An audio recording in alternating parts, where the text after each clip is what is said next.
watching bats. I love Halloween. What's up, gamers? Papa Jumpluff. We're back at it again with another deck profile. Today we're going to be going over one of my newer decks, and it's, you know, quickly growing more and more on me. It is a tribute to a friend of the channel, LNRD, who, you know, would show up pretty regularly for weekly WotC-20 tournaments, and then, you know, had to unfortunately move away. So here's hoping that you can bring WotC-20 to LNRD wherever he's living now. I'm not going to disclose that, but yeah, hopefully we can get a community going wherever it is that he moved. So anyway, starting us off, this is a Crobat deck, so we're going to run 4 copies of this Zubat. I really like this Zubat because of the no retreat cost. Also noteworthy, it's got a fighting resistance. Super duper good. I am also a fan of the guaranteed poison for a single grass energy. The poison is definitely a great way to knock something out through a focus band. Those aside, this is the namesake of the deck. It is this Golbat from Skyridge, and the green wave per se is coming from Do the Wave. Everyone knows Do the Wave from Wigglytuff. Well, Golbat has its own little Do the Wave in the form of Strength in Numbers. For the same cost as Do the Wave, the attacks it's 30 base damage, and it does 10 additional damage for each other bat that you have in play. So what does that look like? Well, if you have a Golbat in play, and you have 3 Golbats on your bench, because we're not running Brock's Ninetales here, that's going to deal 60 damage, which is the exact same number as Do the Wave, if you've been paying attention. So I am a big fan of Do the Wave. I'm a big fan of the cost. And then the other attack is not too shabby either. Poison Sound Wave, you flip a coin, and if heads, the defending Pokemon is now confused. If tails, the defending Pokemon is now poisoned. So it's a no fail state attack. You always get something beneficial. Granted, it costs, you know, 2 energy, and you lose your fighting resistance here, and you do gain a retreat cost, which is a bit weird for the bats. However, it is a very good card. 70 HP on a stage 1, great attacks. You know, obviously not as much HP as Wigglytuff, but then we get into the real meat and potatoes here, and that is with the Crobat from Skyridge. So we're running 4 copies of this Crobat. Actually an incredible card. It has 90 HP, which is a really sweet number. You got Carry Off, so very similar to popular on Neo Genesis 1 Noctowl. Difference being here is, so Carry Off, you're flipping a coin, and when it's heads, you're going to look at your opponent's hand, so you get that hand peep information, and you get to take a Pokemon card that you find there, a basic Pokemon, baby Pokemon, or evolution Pokemon. You know, these are all Pokemon cards, so we have to specify. So you take a basic, baby, or evolution Pokemon card, and they shuffle it back into their deck. They do not draw afterwards. This is not like Umbreon. They do not get to draw a card afterwards. Then you've got this awesome attack in the form of Double Cross, where you flip 2 coins. This attack does 40 damage times the number of heads. So you can do 40 damage or you can do 80 damage. And then it's another no fail state attack, where if both coins come up tails, then that Pokemon is now confused and poisoned. So you get the double whammy with the special conditions. And confusion is, I believe, super underrated in WotC-20.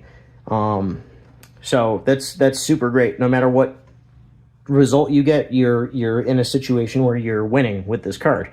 The other cool thing about it is your retreat cost is back down to 0. So, yeah, I guess Crobat is a bit more mobile than Golbat, and so is Zubat for that matter.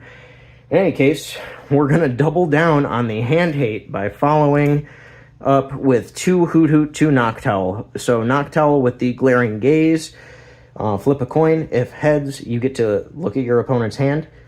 Again, you know, the hand peep information. And then you get to grab a trainer card that you find there, and your opponent shuffles that card into their deck. And they also do not draw a card off of this Pokemon. Now, The other noteworthy thing is you get fighting resistance here, which is pretty cool, and you have no retreat cost on the Noctowl. You do have a retreat cost on the Hoothoot, but there's a ton of no retreat cost Pokemon in this deck, and I really like it for that reason. And I like that you can really pick apart your opponent's hand right after an Eek. Super powerful. Then I've got some pretty cool choice Pokemon for the deck. I've got a Ditto, because we're running a lot of double colorless energy. Ditto being able to take full advantage of the double colorless energy, because any energy attached to Ditto provides any energy type that you would need in order to use the attack of the Pokemon that Ditto is transformed into. So very, very strong.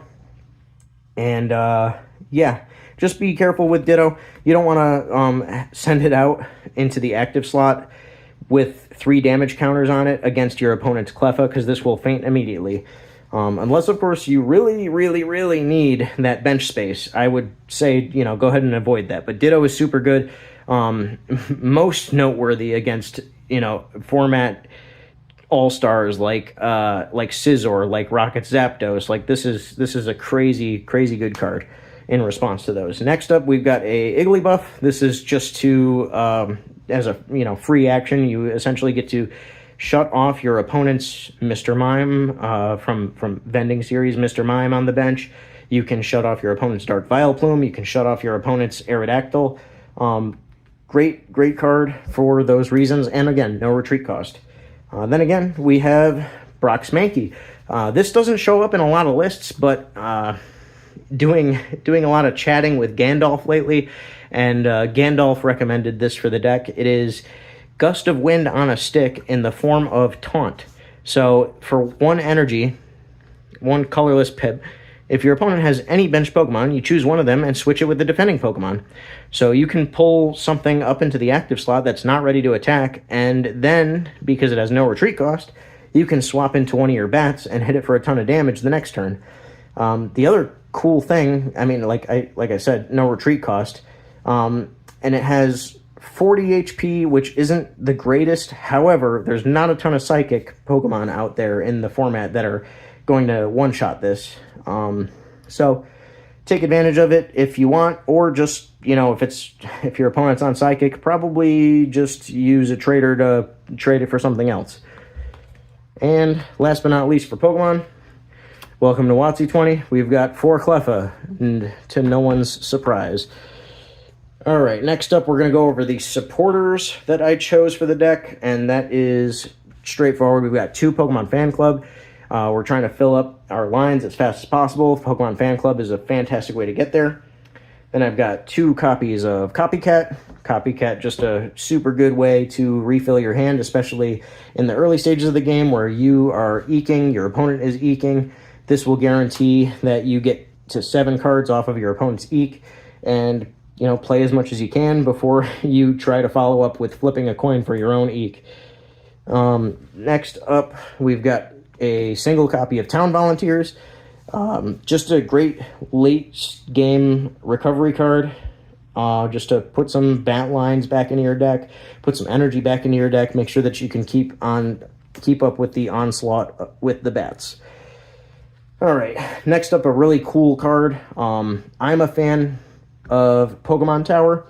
It isn't really showing up in a lot of lists. However, it makes a fair amount of cards blank. What do I mean by that? So if the effect of a Pokemon Power, attack, energy card, or trainer card would put a card in a discard pile into its owner's hand, that card stays in the discard pile instead.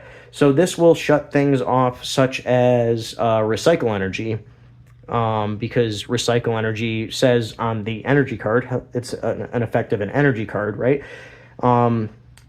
Instead, Recycle Energy will stay in the discard pile, so you're not giving your opponent free tempo value off of their Recycle Energies.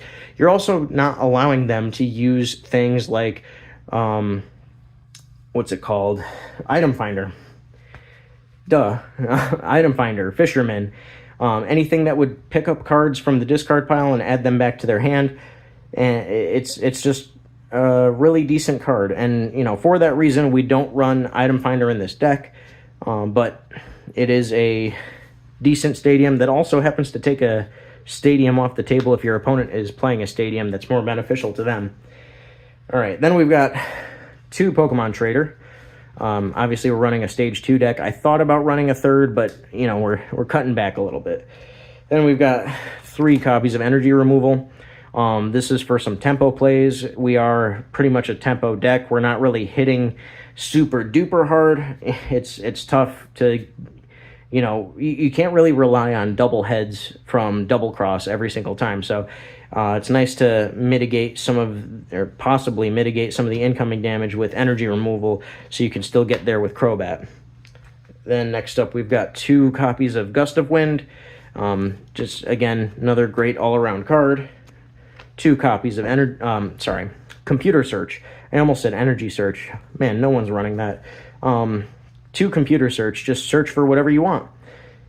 And we've got 2 copies of Goldberry. Just a fantastic healing item. Pretty great on a Pokemon that has 90 HP, like Crobat. Just brings you out of range over and over again. And, yeah. We've got 1 copy of Professor Elm, and I've also got, oops, we're just slapping the camera around here, 1 copy of Professor Elm and 1 copy of Professor Oak.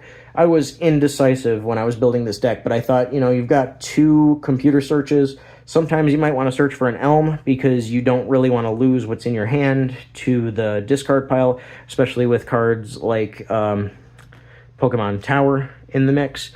But there are times where you're super low on cards in your hand, and it's, you know, you could just go straight for the Oak and keep trainers live for the rest of your turn. All right, so we've got the trainers out of the way. Now we're going to go into the energy cards, and I'm starting off with 3 copies of Warp Energy. Why so many copies of Warp Energy? Well, status conditions can really make your free retreaters look not so free. So the Warp Energy is here to force something back to the bench so that it recovers from those status ailments, and then you have so many other free retreaters in the deck, so you can just send it right back out if it's ready to attack. Next up, I've got 4 copies of Double Colorless Energy. This is because of both the Strength and Numbers attack on the Golbat and the Double Cross on Crobat are 1 double colorless and then 1 of something else. So like on the Crobat, it's a Grass Energy. On the Golbat, it's just triple colorless. So you get really good attacks. This just gets you there super duper quick. You never really want to attach these to a Noctowl unless you are in some, you know, really dire straits here. And then to end it off, I've got 10 copies of Grass Energy. Just want to fulfill those grass pips. You can freely attach one of these to a Cleffa because you have so many of them.